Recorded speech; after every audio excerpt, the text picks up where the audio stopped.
27ویں کی باتیں میرا خیال ہے کہ اب پیچھے چلے گئیں. وزیر اعظم صاحب نے خود بھی آج ڈول ڈال دیا, اس بحث کا آغاز کر دیا کہ جی NFC ایوارڈ اور صوبوں کے اختیارات واپس لینا, وفاق کو دینا, اس پہ بات ہوگی تو مشاورت سے ہوگی. یعنی کہ وزیر اعظم صاحب نے خود بھی 28ویں کا اندیا دے دیا ہے. تو اصل کھڑاک جو نون اور پیپلز پارٹی کے درمیان ہوگا وہ 28ویں پہ ہوگا. ایک تو کوئی کھڑاک نہیں ہوگا, اچھا کوئی 1 2 3 نمبر کا فرق نہیں ہے کہ پیپلز پارٹی ناراض ہو جائے گی تو ہم خود وہ نمبر جو آزاد لوگ ساتھ جڑ جائیں گے یا کوئی اور جماعت ساتھ جڑ جائے گی اور ترمیم ہو جائے گی. پیپلز پارٹی کے بغیر ایک تو کوئی ترمیم ہو نہیں سکتی. ظاہر نمبر گیم اتنا فرق ہے کہ آپ 70-75 ووٹ کیسے مینیج کریں گے نیشنل اسمبلی میں, اور اسی طریقے سے سینٹ میں Peoples Party single largest party ہے. ایک اور بات میں آپ کے گوش گزار یعنی کہ آپ کنفرم کر رہے ہیں کہ 28ویں لازماً لانی ہے. جی میں اس پہ بھی آ رہا ہوں, میں مکمل بات کروں گا, کوئی ڈھکی چھپی بات نہیں رکھوں گا, اس میں کئی خبریں ہوں گی. بار بار بات ہوتی ہے کہ 18ویں آئینی ترمیم پہ 1.5 سال کام ہوا تھا. یہ 1.5 سال کام 18ویں آئینی ترمیم پہ اس لیے ہوا تھا کہ پیپلز پارٹی اور PMLN 10 سال تک سسٹم سے باہر رہے تھے اور 2008 میں سسٹم کا حصہ بنے. ستمبر اگست میں جنرل مشرف کو فارغ کیا, اس کے بعد 9 اور دن 10 میں ترمیم آ گئی.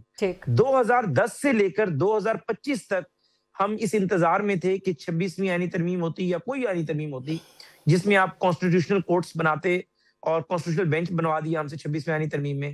2010 میں آپ کو یاد ہوگا کہ پیپلز پارٹی اور ہمارے کنپٹی پہ بندوق رکھ کر کہا گیا جوڈیشری کی جانب سے کہ آپ جو ہے ہماری مرضی کی جوڈیشل کمیشن کی کمپوزیشن کریں, اور ایک فرد واحد کو اختیار دے دیا گیا وہ جس کو چاہے سپریم کورٹ کا اور ہائی کورٹ کا جج بنا دے. آپ کو یاد ہوگا کہ اس وقت ہمیں کانسٹیٹیوشنل کورٹ بنانے سے روکا گیا اور کہا گیا کہ اگر آپ بنائیں گے تو ہم اس کو ٹرن ڈاؤن کر دیں گے. ایک تو یہ کہنا کہ یہ راتوں رات ہوئے, یہ ہماری 15 سال کی ریاضت ہے. اور ثاقب نثار نے جب فارغ کیا میاں نواز شریف صاحب کو, اور اس سے پہلے افتخار چودھری نے اس وقت گیلانی صاحب کو فارغ کیا, تو اس پہ کام جاری تھا. اس پہ اتنی ارکریزی ہم نے کی ہوئی تھی کہ آپ لوگوں کو یہ لگتا ہے کہ ہم نے 1 یا 1.5 مہینے میں اچانک سے جن جو ہے وہ بوتل میں سے نکال لیا, حالانکہ ایسا نہیں ہے. اس پہ ہمارا ورک موجود تھا. ہاں یہ ضرور ہے کہ 26ویں آئینی ترمیم میں ہم نے کانسٹیٹیوشنل بینچز بنائے, کیونکہ پیپلز پارٹی ہمارے ساتھ تھی اس موقف پہ کہ کانسٹیٹیوشنل کورٹ بنے, لیکن مولانا فضل الرحمان اور پاکستان تحریک انصاف نے کہا کہ ہمارا مسودہ یہ کہتا ہے کہ آپ کانسٹیٹیوشنل بینچز بنا دیں.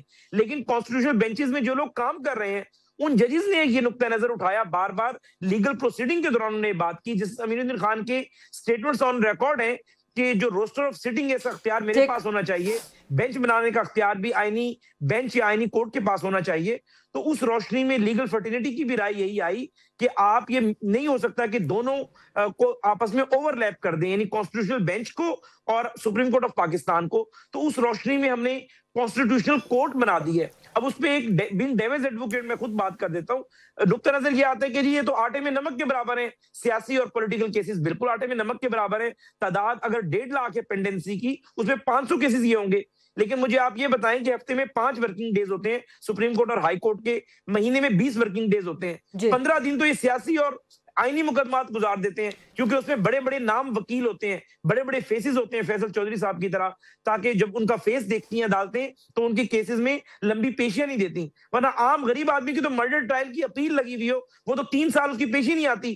اگر ریونیو کا کوئی کیس ہو سول کورٹ سے اپیل سیشن کورٹ سے ہائی کورٹ, اور ہائی کورٹ سے سپریم کورٹ, 13 سال پینڈنسی چلی جاتی ہے. تو ہم نے یہ کیا کہ جو آٹے میں نمک کے برابر کیسز ہیں لیکن وقت وہ 90% لے جاتے ہیں, ان کو ہم نے کہا کہ آپ کانسٹیٹیوشنل کورٹ کی طرف دے دیں. پہلی بات تو یہ ہے کہ حذیفہ یہ کہہ رہے ہیں کہ جسٹس امین الدین خان کی ریکمنڈیشنز پہ 27ویں ترمیم آئی ہے, اور انہوں نے کہا کہ یہ بینچ میں جو انہوں نے آبزرویشنز دیں یا اسٹیٹمنٹ, جائے تو اسٹیٹمنٹ نہیں دیتے, پہلے دفعہ میں سن رہا ہوں کہ ان کی ریکمنڈیشن پہ 27ویں ترمیم آئی, اور انہوں نے کہا کہ میرے اختیارات کم ہیں, اس کو زیادہ کیا جائے. تو یہ تو بڑی عجیب بات ہے. یہ تو پرسن اسپیسیفک یا کسی کی ڈیمانڈ پہ, اگر ججز کی ڈیمانڈ پہ لیجسلیشن کی گئی ہے تو زیادہ آبجیکشنیبل بات ہے. حذیفہ اگر صحیح کہہ رہے ہیں تو. دوسری بات یہ ہے کہ چارٹر آف ڈیموکریسی جو کہ یہ آسمانی صحیفہ دونوں نے سائن کیا, اس میں صرف یہ تو نہیں تھا, اس میں تو بہت ساری اور چیزیں بھی تھیں جس میں لوکل گورنمنٹ بھی تھی, پروونشل فائنانس کمیشن تھا, جو کہ میں نے کہا نا کہ پیسوں کے علاوہ یہ ہر بات کریں گے, کیونکہ NFC میں چلا جاتا ہے صوبوں کو حصہ, صوبوں سے ضلعوں کو نہیں جاتا. وہاں پہ چیف منسٹر سارے ہیں وہ بیٹھ جاتے ہیں.